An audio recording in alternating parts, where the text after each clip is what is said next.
আসসালামু আলাইকুম। জানিয়ে দেব এই মুহূর্তে হাতে পাওয়া সর্বশেষ ভয়ঙ্কর কিছু আন্তর্জাতিক আপডেট বাংলা সংবাদ।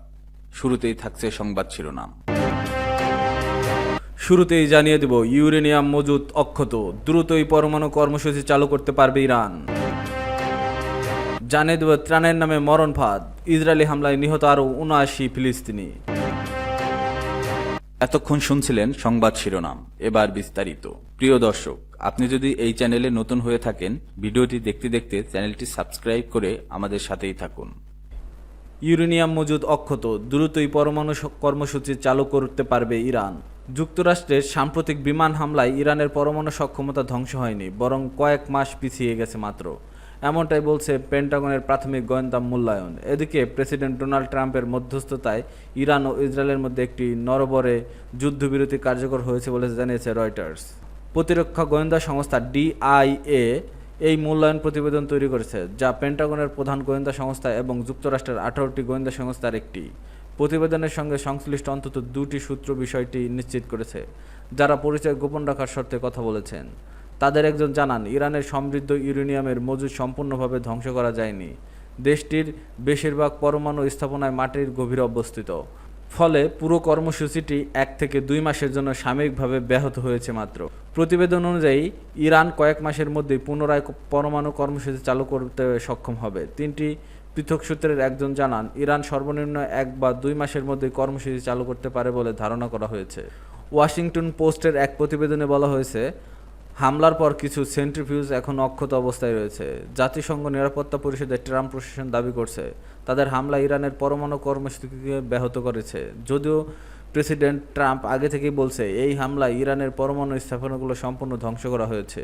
ত্রাণের নামে মরণ ফাঁদ, ইসরায়েলি হামলায় নিহত আরও ৭৯ ফিলিস্তিনি। ফিলিস্তিনের গাজায় ইসরায়েলের হত্যাযজ্ঞ থামছেই না। মঙ্গলবার উপত্যকাটিতে বিভিন্ন স্থানে ইসরায়েলি বাহিনীর হামলায় অন্তত ৭৯ জন নিহত হয়েছে।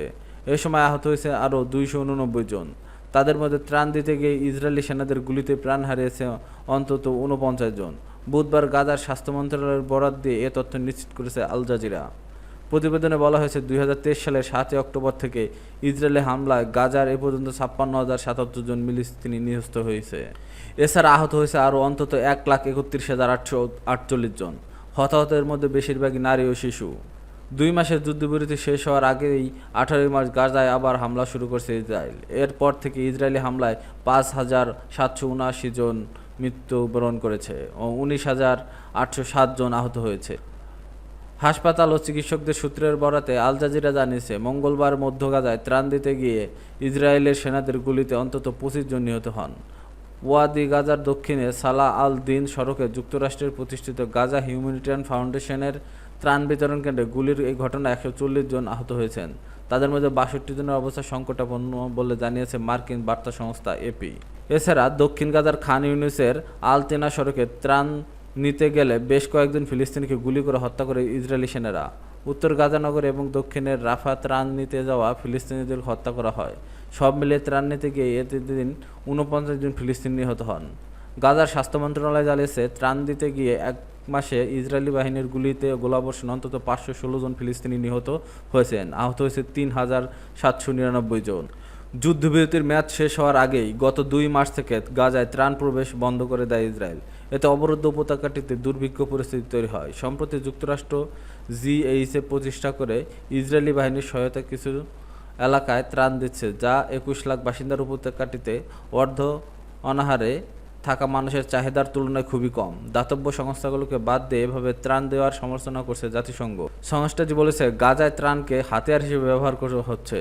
গাজায় দুর্ভিক্ষ পরিস্থিতি নিয়ে বিভিন্ন দেশ সমালোচনার মুখে গত মে মাস শেষ দিকে জিএইচএ ত্রাণ দেওয়া শুরুর পর থেকে ত্রাণ নিতে প্রতিদিন ইসরায়েলি সেনাদের গুলিতে কয়েক ডজন করে ফিলিস্তিনি প্রাণ হারাচ্ছে।